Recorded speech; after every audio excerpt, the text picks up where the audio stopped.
नमस्कार, आप देख रहे हैं केडी न्यूज। केडी न्यूज में आपका स्वागत है।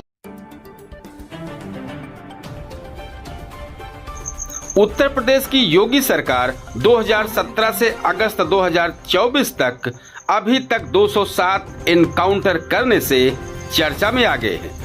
आइए इसी मामले को लेकर एक चर्चा के माध्यम से हम आपको पूरी विस्तृत जानकारी देते हैं। उत्तर प्रदेश के सुल्तानपुर में 28 अगस्त को दिन दहाड़े ज्वेलरी शोरूम में हुई डकैती की वारदात में शामिल मुख्य आरोपी और 1 लाख के इनामी अपराधी मंगेश यादव को एसटीएफ ने एनकाउंटर में मार गिराया। इस एनकाउंटर में राजनीतिक गलियारों में हलचल ला दी। मंगेश के एनकाउंटर के बाद अपराधी की जातीय सियासत गर्म हो उठी। क्या सपा क्या कांग्रेस, यहां तक कि आम आदमी पार्टी ने भी इस हुए एनकाउंटर पर प्रतिक्रिया व्यक्त किया।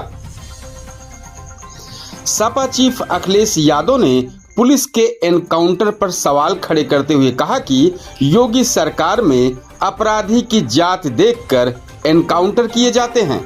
जहां ये सरकार लूट कर रही है वहीं इनकाउंटर करके डराना चाहती है। अभी तक जितनी भी हत्याएं हुई हैं या इनकाउंटर हुए हैं, सबसे ज्यादा पीड़ित परिवार के लोगों की हत्या की सरकार ने। पुलिस और माफिया में कोई ज्यादा फर्क नहीं होता।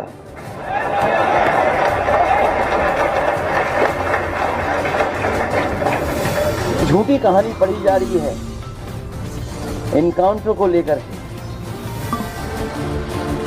कोई ऐसा व्यक्ति नहीं है जो न जानता हो कि भारतीय जनता पार्टी की सरकार में झूठे एनकाउंटर हो रहे हैं, हत्या की जा रही है। जो मंगेश यादव की हत्या हुई है, गांव से लेकर के आसपास के लोग जानते हैं कि पुलिस रात में आई थी, उठा ले गई। पुलिस उठा करके ले गई एसटीएफ। सरकार ने कैसी होशियारी दिखाई कि चप्पल में एनकाउंटर कर दिया। बताइए कैसा दिमाग है इन लोगों का। इसी गर्मागर्म चर्चा पर आइए जानते हैं कि 2017 से अगस्त 2024 तक योगी सरकार में अभी तक 2007 एनकाउंटर हुए हैं। उत्तर प्रदेश में मारे गए अपराधियों के जातीय आंकड़ों की बात करें तो मार्च 2017 से अप्रैल 2023 तक उत्तर प्रदेश में कुल 183 अपराधी मारे गए। मारे गए इन अपराधियों में 183 अपराधियों में 61 मुस्लिम, 18 ब्राह्मण, 16 ठाकुर, 15 जाट और गुजर, 14 यादव, 13 दलित, 3 ट्राइब्स, 2 सिख, 7 ओबीसी, 34 अन्य शामिल हैं।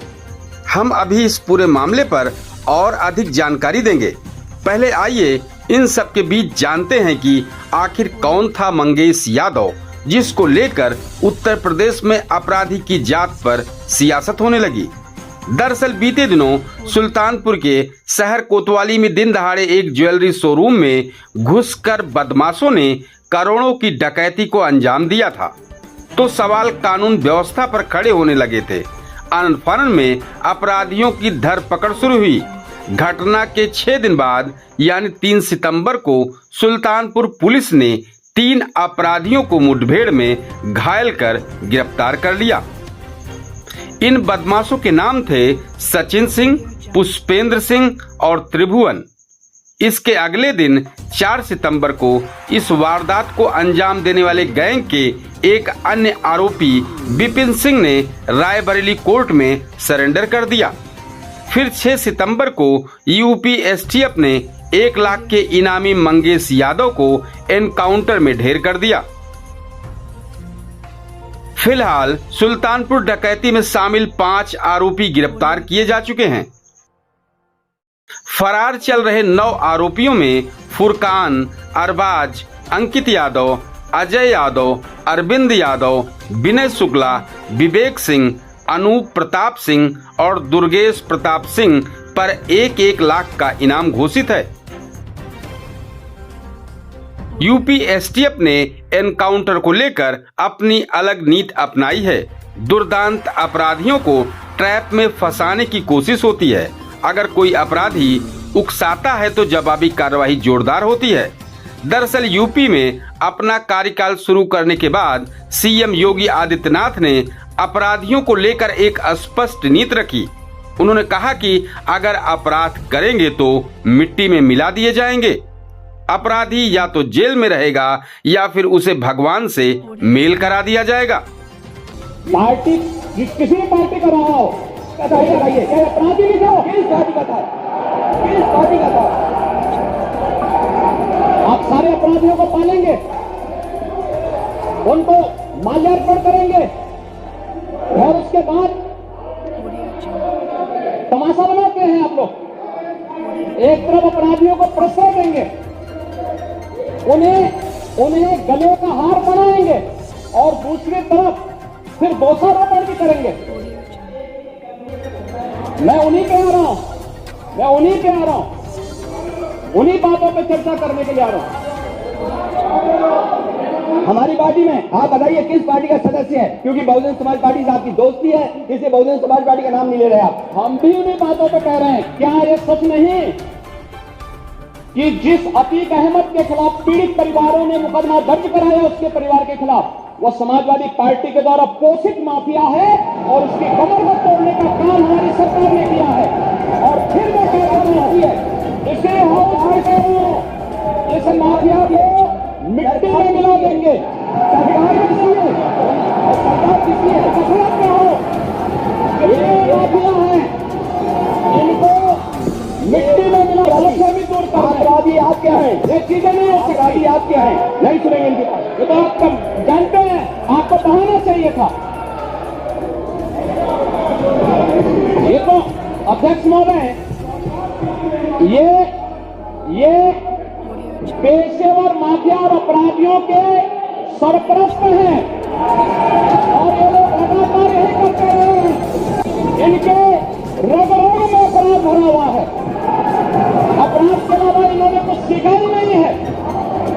क्या सच नहीं का पूरा प्रदेश इस बात को जानता है और आज ये लोग अपनी साफ गोई की सफाई देने के लिए यहाँ पर आए हैं। आप अपने स्थान पर चले, मुख्यमंत्री जी अपनी बात कह रहे हैं, आपको भी अवसर मिलेगा, आप अपनी बात कहिएगा। सच नहीं है वो, आप जो भी बात आपने कहने आप कहिएगा। अभी मुख्यमंत्री जी बोले, आपने जो बात कही अपनी बात कहिएगा। आपको अवसर मिलेगा, आप अपनी बात कहिएगा। आपको अवसर मिलेगा तो आप अपनी बात कहिएगा। आपको भी अपनी बात कहने का अधिकार है, आप अपनी बात कहिएगा जब आपको अवसर मिलेगा। अभी सुनिए, अगर आपको लगता है कि कोई बात गलत है तो आप अपनी बात कहिएगा। आपको अपनी बात कहने का अधिकार है। कल एक कृत्य किया है, वह माफिया उत्तर प्रदेश के बाहर है और वह माफिया समाजवादी पार्टी के सहयोग से भी बार बार एमएलए और एमपी बना है। यूपी पुलिस को इस संबंध में स्पष्ट निर्देश जारी किया गया है। वहीं यूपी एसटीएफ को भी अपराध के मामले में क्लियर कट निर्देश जारी है। ऐसे में अपराधियों के खिलाफ कार्रवाई जोरदार हो रही है। सीएम योगी आदित्यनाथ के निर्देश पर पिछले 7 सालों में लगातार माफिया और अपराधियों के खिलाफ कार्रवाई हुई है। इस कार्रवाई में एनकाउंटर पॉलिसी की भूमिका बहुत महत्वपूर्ण रही है। हालांकि इस मुद्दे पर समाजवादी पार्टी के नेता सुनील सिंह साजन मंगेश यादव के एनकाउंटर पर सवाल खड़े करते हुए कहते हैं कि यह एनकाउंटर नहीं, हत्या है। पुलिस सोमवार को मंगेश को लेकर जाती है और गुरुवार को उसको सटाकर गोली मारती है। अब पुलिस मेडिकल रिपोर्ट बदलवाना चाहती है। हम किसी अपराधी के साथ नहीं खड़े हैं, लेकिन जब अपराधी की जात देखकर गोली चलेगी तो सवाल उठना लाजमी है। जब अपराधी सीएम की जात का होता है तो पुलिस की गोली कमर के नीचे चलती है, और जब अपराधी मुस्लिम, यादव, ब्राह्मण, गुजर होता है तो पुलिस की गोली कमर के ऊपर चलती है। मुंबई अटैक का मास्टरमाइंड कसाब को कानून के दायरे में लाकर फांसी की सजा सुनाई गई। ऐसे ही हर अपराधी को कानून के दायरे में लाकर ही सजा सुनाई जानी चाहिए। सनसनीखेज खबरों के लिए KD news UP channel subscribe करें।